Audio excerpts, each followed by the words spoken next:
إن في خلق السماوات والأرض واختلاف الليل والنهار والفلك التي تجري في البحر بما ينفع الناس وما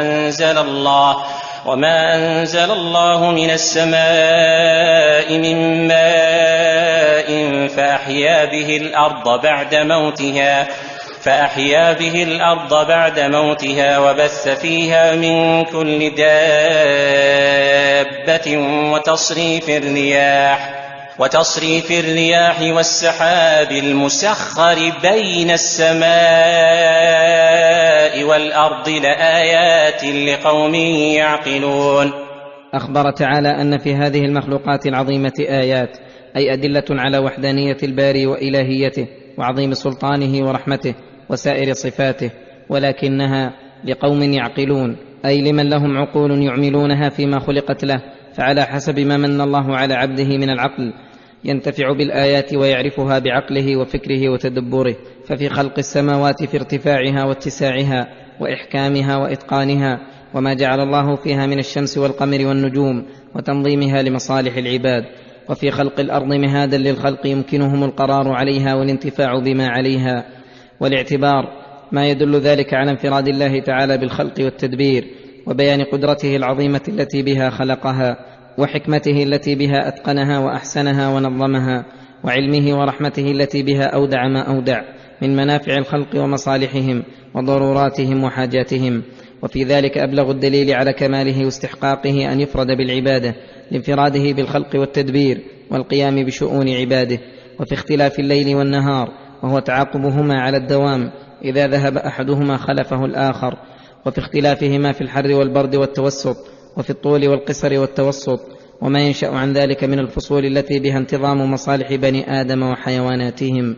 وجميع ما على وجه الأرض من أشجار ونوابت، كل ذلك بانتظام وتدبير وتسخير تنبهر له العقول وتعجز عن إدراكه من الرجال الفحول، ما يدل ذلك على قدرة مصرفها وعلمه وحكمته ورحمته الواسعة ولطفه الشامل وتصريفه وتدبيره الذي تفرد به، وعظمته وعظمة ملكه وسلطانه، مما يوجب أن يؤله ويعبد ويفرد بالمحبة والتعظيم والخوف والرجاء وبذل الجهد في محابه ومراضيه. وفي الفلك التي تجري في البحر، وهي السفن والمراكب ونحوها، مما ألهم الله عباده صنعتها وخلق لهم من الآيات الداخلية والخارجية ما أقدرهم عليها، ثم سخر لها هذا البحر العظيم والرياح التي تحملها بما فيها من الركاب والأموال والبضائع التي هي من منافع الناس وبما تقوم مصالحهم وتنتظم معايشهم. فمن الذي ألهمهم صنعتها وأقدرهم عليها وخلق لهم من الآلات ما به يعملونها؟ أمن الذي سخر لها البحر تجري فيه بإذنه وتسخيره والرياح؟ أمن الذي خلق للمراكب البرية والبحرية النار والمعادن المعينة على حملها وحمل ما فيها من الأموال؟ فهل هذه الأمور حصلت اتفاقا، أم استقل بعملها هذا المخلوق الضعيف العاجز الذي خرج من بطن أمه لا علم له ولا قدرة، ثم خلق له ربه القدرة وعلمه ما يشاء تعليمه؟ أم المسخر لذلك رب واحد حكيم عليم لا يعجزه شيء ولا يمتنع عليه شيء، بل الأشياء قد دانت لربوبيته واستكانت لعظمته وخضعت لجبروته. وغاية العبد الضعيف أن جعله الله جزءا من أجزاء الأسباب التي بها وجدت هذه الأمور العظام، فهذا يدل على رحمة الله وعنايته بخلقه، وذلك يوجب أن تكون المحبة كلها له، والخوف والرجاء، وجميع الطاعة والذل والتعظيم. وما أنزل الله من السماء من ماء، وهو المطر النازل من السحاب، فأحيا به الأرض بعد موتها، فأظهرت من أنواع الأقوات وأصناف النبات ما هو من ضرورات الخلائق التي لا يعيشون بدونها.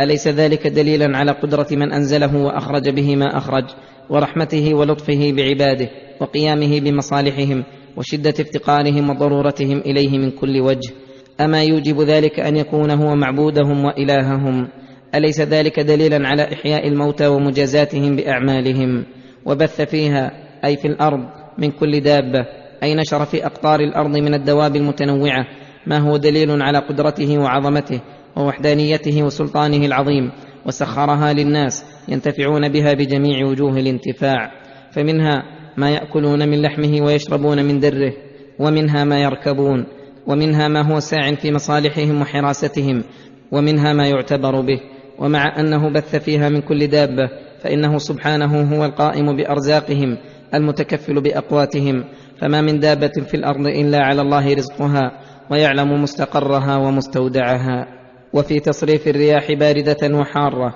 وجنوبا وشمالا، وشرقا ودبورا، وبين ذلك، وتارة تثير السحاب، وتارة تؤلف بينه، وتارة تلقحه، وتارة تدره، وتارة تمزقه وتزيل ضرره، وتارة تكون رحمة، وتارة ترسل بالعذاب. فمن الذي صرفها هذا التصريف وأودع فيها من منافع العباد ما لا يستغنون عنه، وسخرها ليعيش فيها جميع الحيوانات، وتصلح الأبدان والأشجار والحبوب والنوابت، إلا العزيز الحكيم الرحيم اللطيف بعباده المستحق لكل ذل وخضوع ومحبة وإنابة وعبادة. وفي تسخير السحاب بين السماء والأرض على خفته ولطافته يحمل الماء الكثير فيسوقه الله إلى حيث شاء فيحيي به البلاد والعباد، ويروي التلول والوهاد، وينزله على الخلق وقت حاجتهم إليه، فإذا كان يضرهم كثرته أمسكه عنهم فينزله رحمة ولطفا، ويصرفه عناية وعطفا. فما أعظم سلطانه وأغزر إحسانه وألطف امتنانه. أليس من القبيح بالعباد أن يتمتعوا برزقه ويعيشوا ببره وهم يستعينون بذلك على مساخطه ومعاصيه؟ أليس ذلك دليلا على حلمه وصبره وعفوه وصفحه وعميم لطفه؟ فلله الحمد أولا وآخرا وظاهرا وباطنا. والحاصل أنه كلما تدبر العاقل في هذه المخلوقات وتغلغل فكره في بدائع المبتدعات وازداد تأمله للصنعة وما أودع فيها من لطائف البر والحكمة، علم بذلك أنها خلقت للحق وبالحق، وأنها صحائف آيات وكتب دلالات على ما أخبر الله به عن نفسه ووحدانيته وما أخبرت به الرسل من اليوم الآخر، وأنها مسخرات ليس لها تدبير ولا استعصاء على مدبرها ومصرفها. فتعرف أن العالم العلوي والسفلي كلهم إليه مفتقرون وإليه صامدون، وأنه الغني بالذات عن جميع المخلوقات، فلا إله إلا الله ولا رب سواه. ثم قال تعالى: ومن الناس من يتخذ من دون الله أندادا يحبونهم كحب الله والذين آمنوا أشد حبا لله ولو يرى الذين ظلموا إذ يرون العذاب أن القوة لله جميعا وأن الله شديد العذاب. ما أحسن اتصال هذه الآية بما قبلها، فإنه تعالى لما بين وحدانيته وأدلتها القاطعة وبراهينها الساطعة الموصلة إلى علم اليقين المزيلة لكل شك، ذكر هنا أن من الناس مع هذا البيان التام من يتخذ من المخلوقين أندادا لله، أي نظراء ومثلاء يساويهم في الله بالعبادة والمحبة والتعظيم والطاعة. ومن كان بهذه الحالة بعد إقامة الحجة وبيان التوحيد علم أنه معاند لله مشاق له أو معرض عن تدبر آياته والتفكر في مخلوقاته، فليس له أدنى عذر في ذلك، بل قد حقت عليه كلمة العذاب. وهؤلاء الذين يتخذون الأنداد مع الله لا يسوونهم بالله في الخلق والرزق والتدبير، وإنما يسوونهم به في العبادة، فيعبدونهم ليقربوهم إليه. وفي قوله اتخذوا دليل على أنه ليس لله ند، وإنما المشركون جعلوا بعض المخلوقات أندادا لله تسمية مجردة ولفظا فارغا من المعنى، كما قال تعالى: وجعلوا لله شركاء قل سموهم أم تنبئونه بما لا يعلم في الأرض أم بظاهر من القول إن هي إلا أسماء سميتموها أنتم وآباؤكم ما أنزل الله بها من سلطان إن يتبعون إلا الظن. فالمخلوق ليس ندا لله، لأن الله هو الخالق وغيره مخلوق، والرب الرازق ومن عداه مرزوق، والله هو الغني وأنتم الفقراء، وهو الكامل من كل الوجوه، والعبيد ناقصون من جميع الوجوه، والله هو النافع الضار، والمخلوق ليس له من النفع والضر والأمر شيء. فعلم علما يقينا بطلان قول من اتخذ من دون الله آلهة وأندادا، سواء كان ملكا أو نبيا أو صالحا أو صنما أو غير ذلك، وأن الله هو المستحق للمحبة الكاملة والذل التام. فلهذا مدح الله المؤمنين بقوله: والذين آمنوا أشد حبا لله، أي من أهل الأنداد لأندادهم، لأنهم أخلصوا محبتهم له، وهؤلاء أشركوا بها، ولأنهم أحبوا من يستحق المحبة على الحقيقة، الذي محبته هي عين صلاح العبد وسعادته وفوزه، والمشركون أحبوا من لا يستحق من الحب شيئا، ومحبته عين شقاء العبد وفساده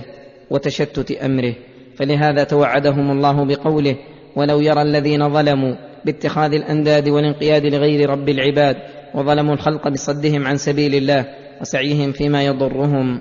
إذ يرون العذاب أي يوم القيامة عيانا بأبصارهم أن القوة لله جميعا وأن الله شديد العذاب، أي لعلموا علما جازما أن القوة والقدرة لله كلها وأن أندادهم ليس فيها من القوة شيء، فيتبين لهم في ذلك اليوم ضعفها وعجزها، لا كما اشتبه عليهم في الدنيا وظنوا أن لها من الأمر شيئا وأنها تقربهم إليه وتوصلهم إليه، فخاب ظنهم وبطل سعيهم وحق عليهم شدة العذاب، ولم تدفع عنهم أندادهم شيئا ولم تغن عنهم مثقال ذرة من النفع، بل يحصل لهم الضرر منها من حيث ظنوا نفعها. إذ تبرأ الذين اتبعوا من الذين اتبعوا ورأوا العذاب وتقطعت بهم الأسباب.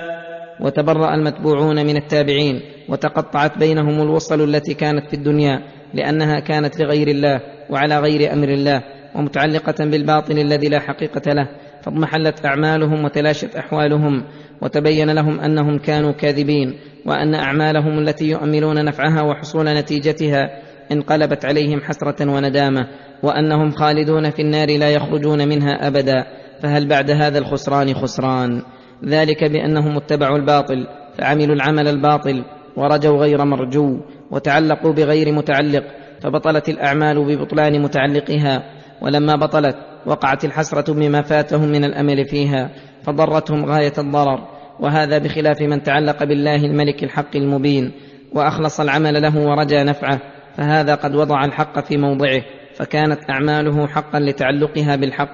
ففاز بنتيجة عمله ووجد جزاءه عند ربه غير منقطع، كما قال تعالى: الذين كفروا وصدوا عن سبيل الله أضل أعمالهم، والذين آمنوا وعملوا الصالحات وآمنوا بما نزل على محمد وهو الحق من ربهم كفر عنهم سيئاتهم وأصلح بالهم، ذلك بأن الذين كفروا اتبعوا الباطل وأن الذين آمنوا اتبعوا الحق من ربهم، كذلك يضرب الله للناس أمثالهم.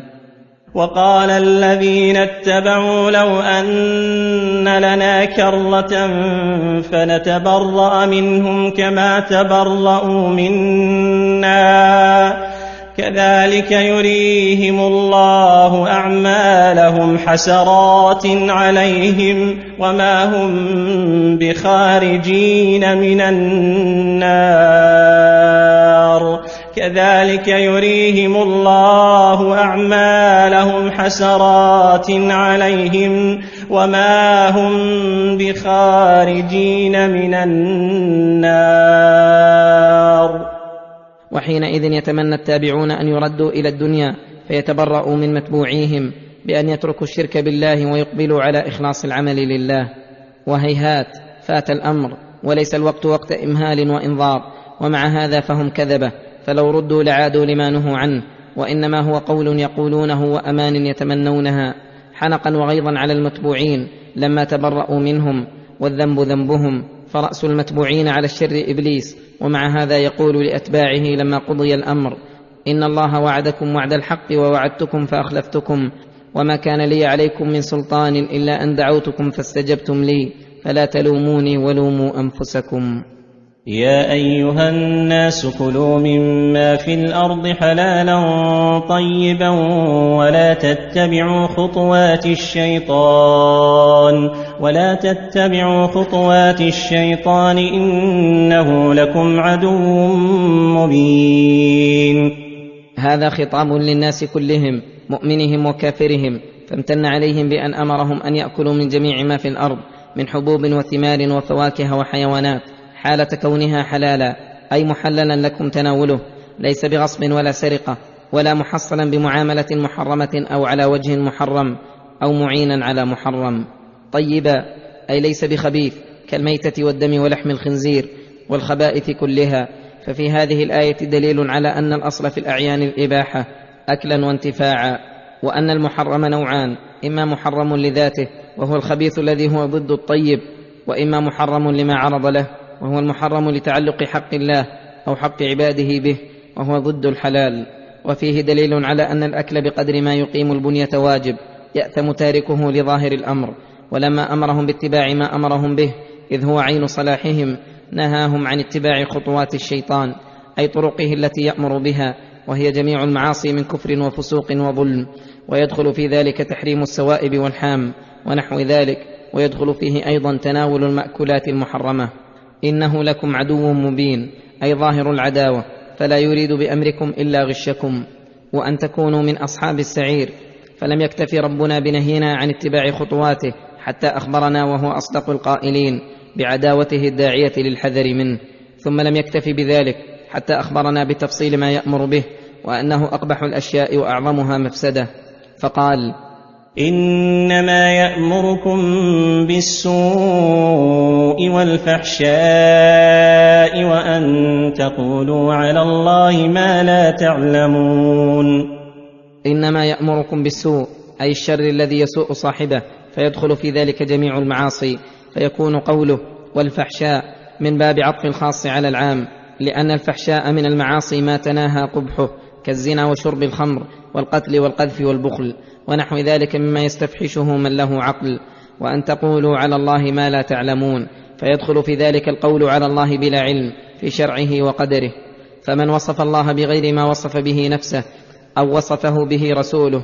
أو نفى عنه ما أثبته لنفسه، أو أثبت له ما نفاه عن نفسه، فقد قال على الله بلا علم. ومن زعم أن لله ندا وأوثانا تقرب من عبدها من الله، فقد قال على الله بلا علم. ومن قال إن الله أحل كذا أو حرم كذا أو أمر بكذا أو نهى عن كذا بغير بصيرة، فقد قال على الله بلا علم. ومن قال إن الله خلق هذا الصنف من المخلوقات للعلة الفلانية بلا برهان له بذلك، فقد قال على الله بلا علم. ومن أعظم القول على الله بلا علم أن يتأول المتأول كلامه أو كلام رسوله على معان اصطلح عليها طائفة من طوائف الضلال، ثم يقول إن الله أرادها. فالقول على الله بلا علم من أكبر المحرمات وأشملها وأكبر طرق الشيطان التي يدعو إليها. فهذه طرق الشيطان التي يدعو إليها هو وجنوده، ويبذلون مكرهم وخداعهم على إغواء الخلق بما يقدرون عليه. وأما الله تعالى فإنه يأمر بالعدل والإحسان وإيتاء ذي القربى،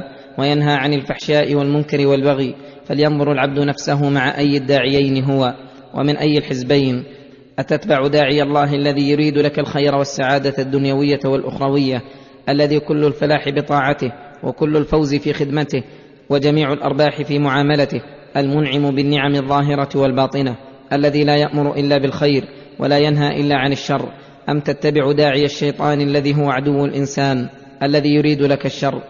ويسعى بجهده على إهلاكك في الدنيا والآخرة، الذي كل الشر في طاعته وكل الخسران في ولايته، الذي لا يأمر إلا بشر ولا ينهى إلا عن خير؟ ثم أخبر تعالى عن حال المشركين إذا أمروا باتباع ما أنزل الله على رسوله مما تقدم وصفه رغبوا عن ذلك، وقالوا